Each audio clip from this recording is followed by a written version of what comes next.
My name is Sandra DiVincenzo. Welcome to There Is Something About Andover. Have you heard about the exciting new project that may come up at town meeting on April 29th? Well, here to discuss that project is Don Robb. I'd like to introduce you to Don right now. Don has been involved in the Research Renovation Committee for quite some time, so he has a number of different facts for us that I think you'll find quite interesting. Now, I don't know if you know Don, but Don I think of as the resident local historian. You may be familiar with Don because he's given many lectures in town about the history of Andover, which is, I might say, very informative and very interesting. So Don, welcome to There's Something About Andover. Thank you very much. So today we're going to talk about the research committee that you've been on regarding the renovation of the senior center, also known as the center at Punchard. Right. So Don, how did you come to the conclusion, how did the town come to the conclusion that a renovation was needed? Well, if you look at the existing senior center, you have to remember it's exactly as old as I am. It was born the same year that I was.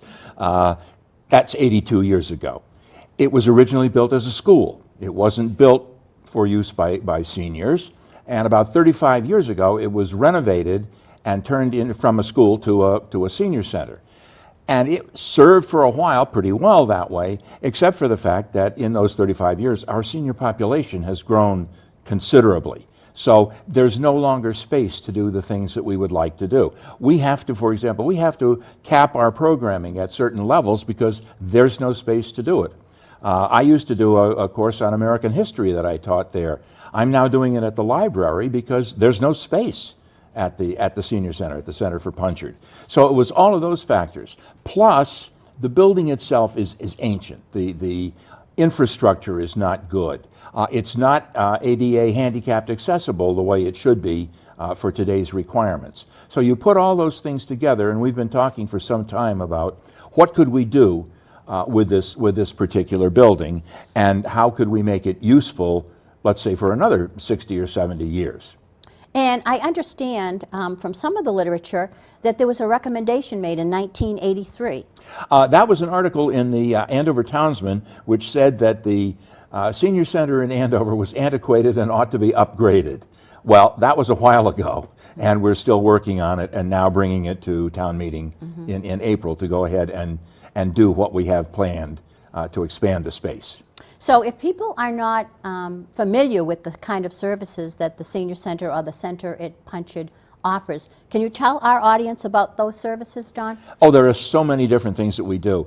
There are social programs, which one of the things that people don't understand about aging is that one of the major problems is isolation, particularly if you are a widow or widower and your children live in San Antonio or Seattle or places like that. And even your friends are beginning to pass away. You can be left with no support system around you, and that is a very dangerous thing because it increases your disabilities and things of that sort. So a senior center that provides that kind of space where seniors can meet, mingle, talk to each other is a very important thing. But in addition to that, we do exercise programs. We work on particular programs that are good for seniors, preventing falling, mobility issues that affect people as they age. We also do a meals program. We serve lunch there every day. And we also have a Meals on Wheels program for people who can't get out of their homes. We also have what we call a Senior Connections program, and that is literally an adult daycare. People who are not ready to be in nursing homes, but whose children don't feel comfortable having them stay home alone all day. You know, they might forget to turn off the gas on the stove, things like that. And so that program takes care of that as a service not only to those seniors, but also to their adult children who are responsible for their care. And then there are a lot of mental activities too. There are card games, there are lectures, there are all kinds of talks. There's music, there's art. Creative activities, woodworking, there are hiking groups, there are dancing groups, music groups, all kinds of activities for seniors to keep them involved in the community. One of the biggest things that the center does is administer the program we call the SCRIPT program. That is a program which allows seniors to work off some of their realty tax program by providing volunteer service to the town. And so we have dozens of seniors who work in town offices and a lot of them in the schools. And they are supposed to provide 100 days of work in the fiscal year. Many of them do their 100 days and then they enjoy it so much, particularly in the schools, that they keep right on doing it. And that's another opportunity for seniors to get out and interact with another generation. So there's a wide variety of programs that we do there.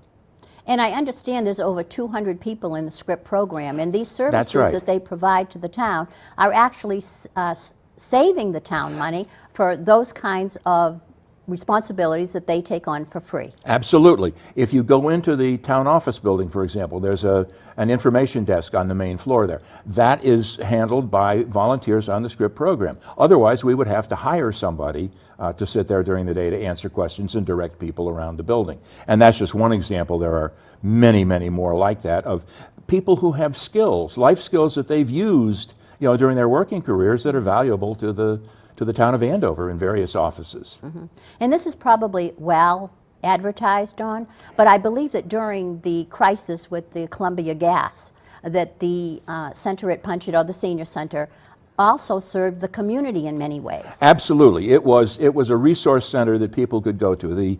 The staff there, like most of the town employees and administrators, worked 24/7 during the early part of that crisis. And anybody who was concerned about staying in their homes and had no place to go could go to the center. We have a kitchen there. We were serving meals.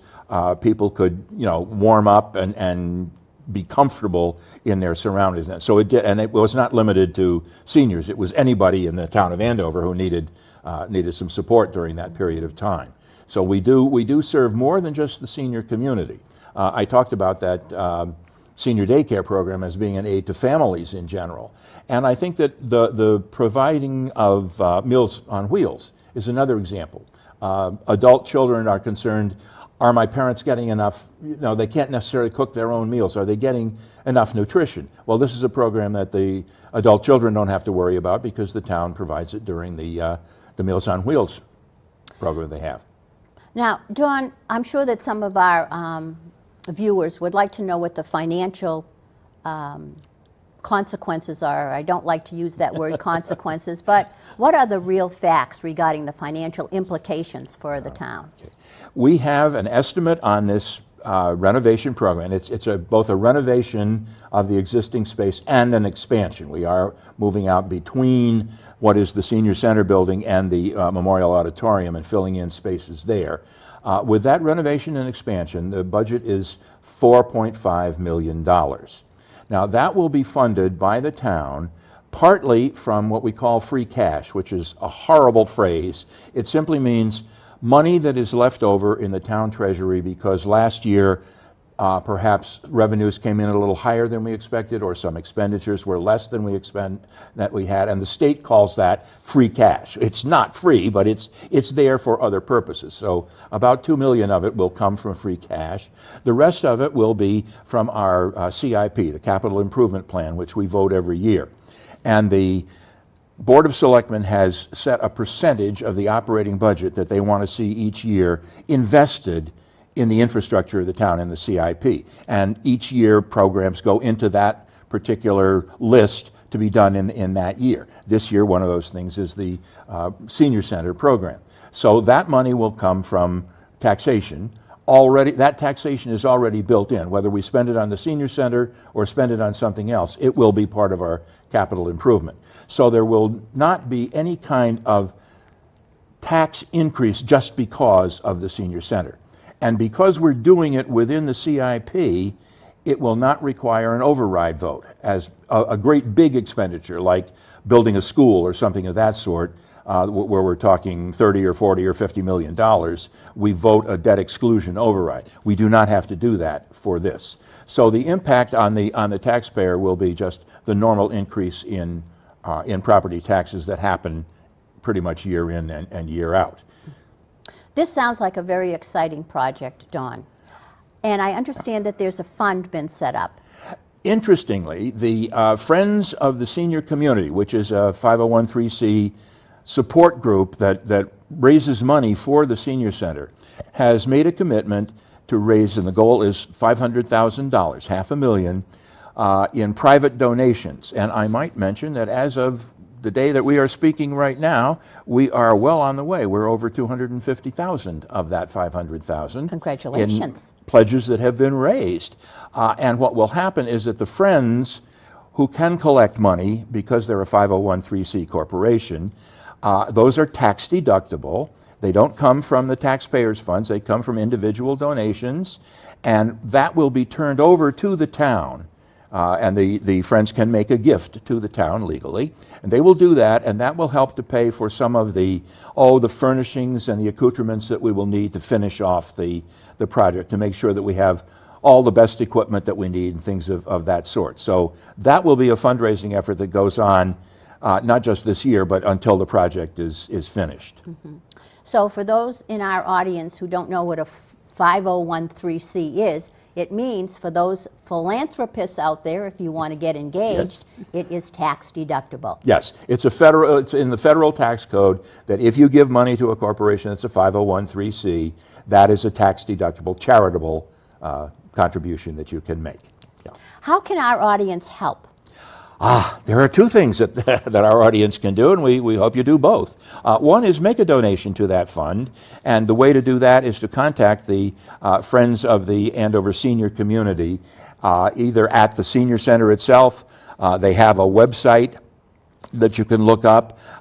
They will be happy to send you a pledge card and take a donation from you. The other thing that we're asking people to do is go out to town meeting April 29th and vote in favor of this particular program as we vote for the CIP. It's something the town needs. It's something that serves the needs of the whole town. Just as a point of comparison, right now our senior center is a little bit under 10,000 square feet.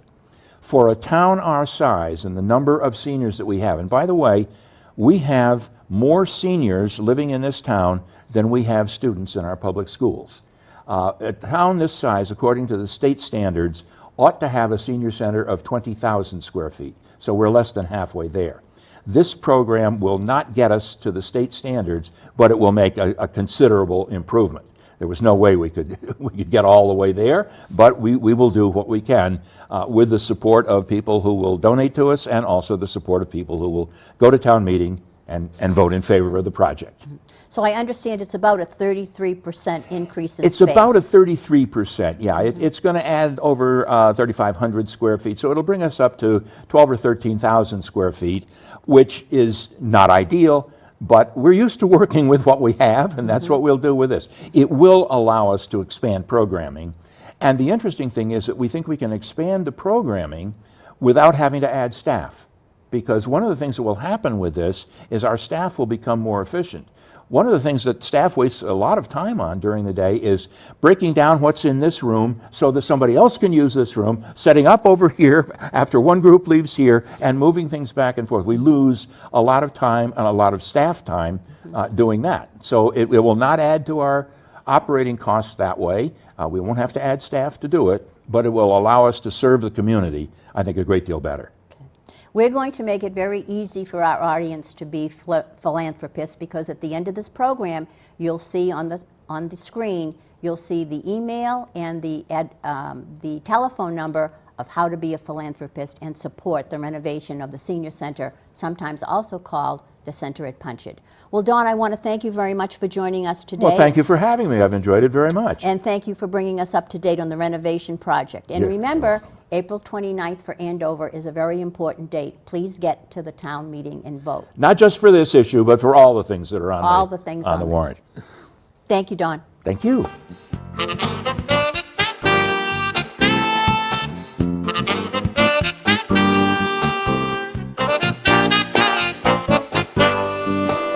Hi, I'm Fred Snell, and I'm pleased to be your host today as a member of the Andover Chroniclers. Today, the subject of our show will be the Seed Library at Andover's Memorial Hall Library. I'm pleased to have Stephanie Traina and Betsy Williams from the Seed Library as my guests today.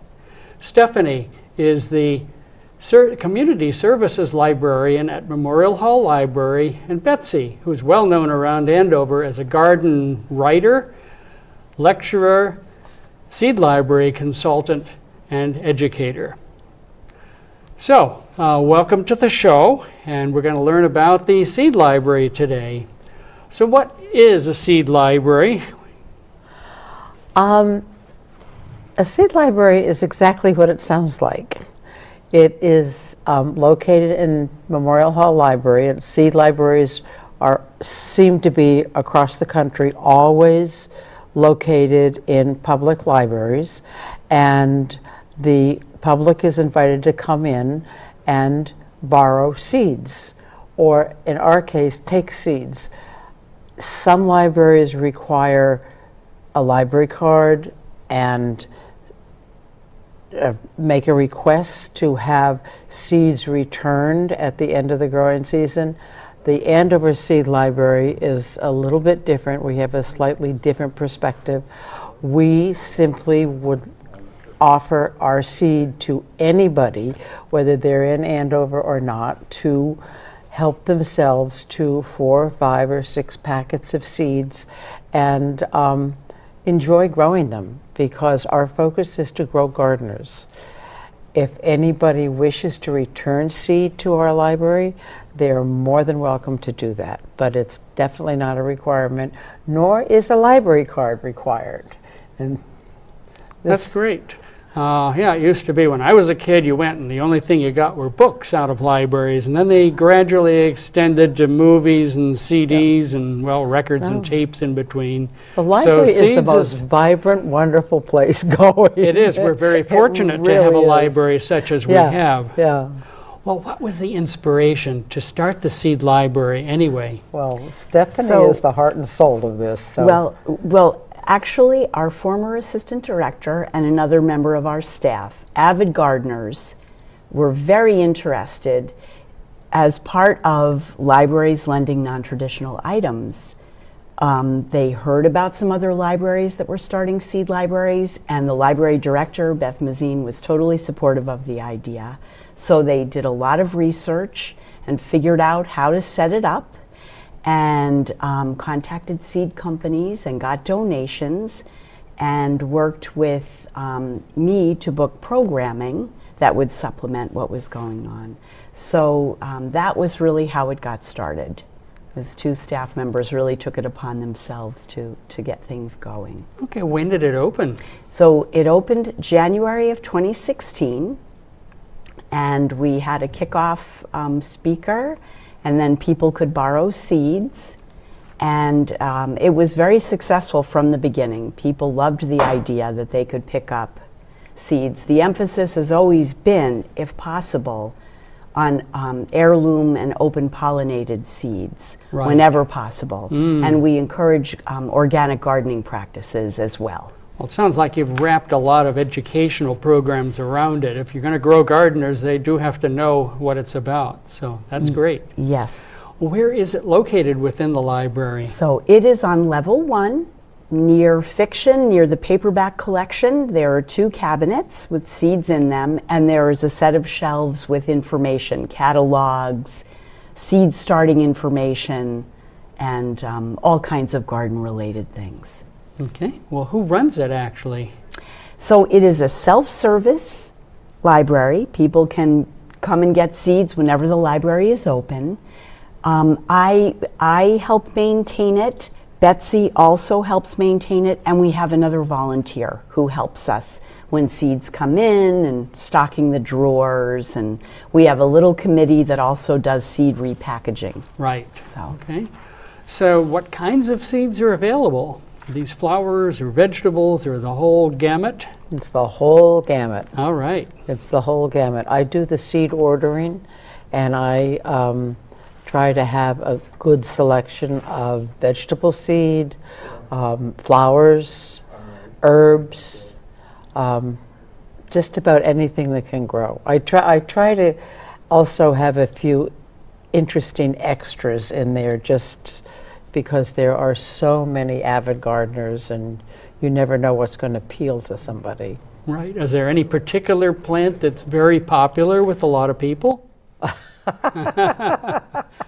You can't keep the Can't. flowers in stock. No, you Really? The flowers flowers fly flowers. out the door, the herbs too. And probably Yeah. basil seed. Oh, wow, Yes. yeah. Yeah. I mean, Yeah. my problem is the animals love everything. They love the vegetables. So I gave up vegetable gardens years ago I'm right on the edge of the woods. And Well, a lot of us are, but I think the way to handle that is you just have to fence in that garden yes, and double fencing in some cases. Yes. that's true. So So you don't have to return the seeds. Is that what you said before? there's no requirement to do Yeah. that. But No. it's nice if you can, I We like suppose. to encourage it. We would love to have people begin collecting seed, but it's not something that a lot of people are really that interested in. Some people do it instinctively, but the vast majority of us don't.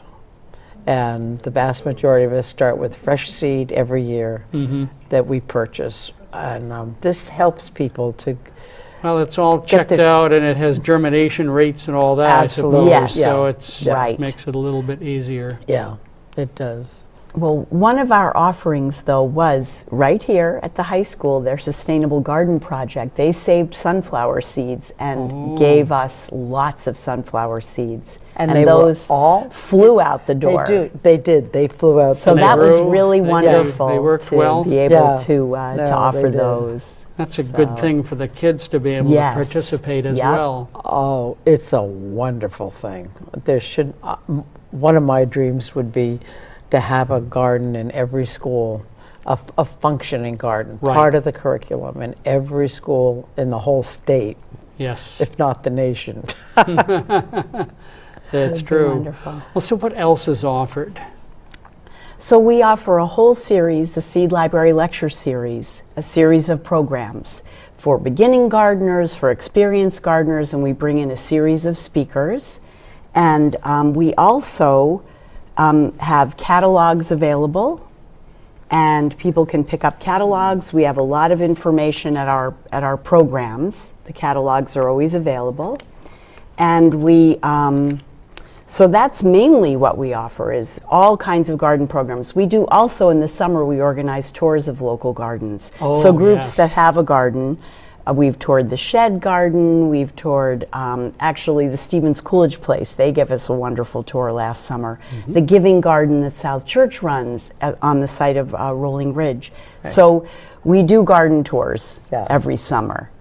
And so we've always got see what other people are growing. Right. And what other groups are working. You know, West Parish, we toured their permaculture garden one summer. Yes, I think we featured a lot of those gardens on the show at various times. Great.